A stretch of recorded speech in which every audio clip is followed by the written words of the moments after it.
Hi everyone, this is Lisa from the Scrappy RX, and today I have a nice pretty layout here for you all to try. I think it's something that's easy and that a beginner can do, and the results are really pretty. This is called R is for Love because that's my family name, and this is a picture of my mom, my brother, and myself. My mom and I were able to exchange several pictures with the airdrop feature, so that was fun to go back and look at some childhood photos. So you'll see me scrapbook a few of those lately.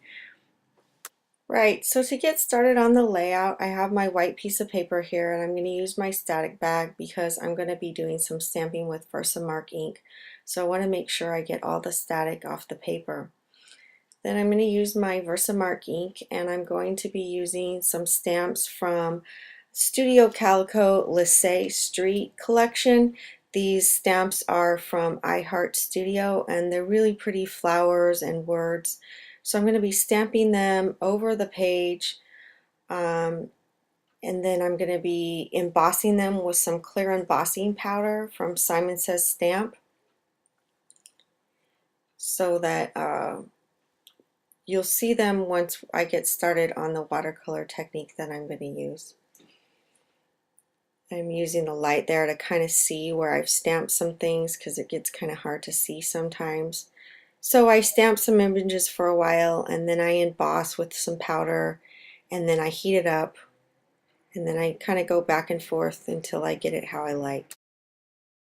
Once my images are embossed, I'm going to use some rub-ons. These are old rub-ons I've had for a long time from Basic Gray called from the Oleo collection, but they're very pretty, and so I'm going to use them here on this page.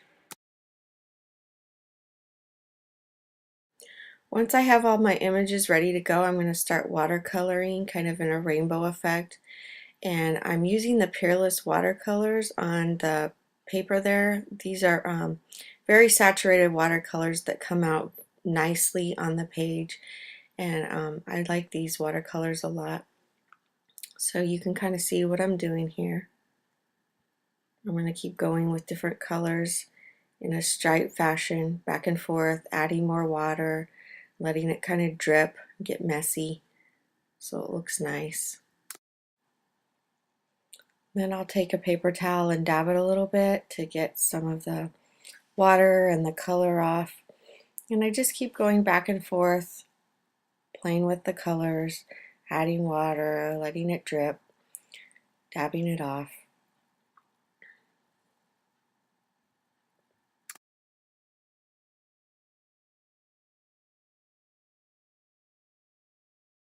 So once I got it all done, I thought it was a little bright, so I wanted to mute it a little bit. So I took some gesso and I painted it over the top of it just to kind of mute the colors a little bit so they weren't so bright. Then for the background, sometimes I use this technique if I have a paper that I really like and I just want it to show on the edges. I'll take another piece of paper and put it behind and kind of cut the center out of the one I like so I can use more of it later on. And then I just take a scrap piece that I'm not really going to use and put it on there. And then I'll use that to stretch out my paper because it kind of buckles a little bit with all that watercolor on there. And then you can see how I line it up straight with my ruler. And I have my adhesive on the back. And I just kind of flatten out the piece of paper so it's not so buckled. And then I'll start laying my embellishments and picture on it. So here you can see I laid out my picture and my embellishments, how I like them. I usually take a picture and then I'll use my hot glue gun. I'm still playing with some embellishments. And then you can see the finished product here, how I like it, and I glued everything down with my hot glue gun. So thanks for joining me today, and if you have any questions and comments, you can leave them below.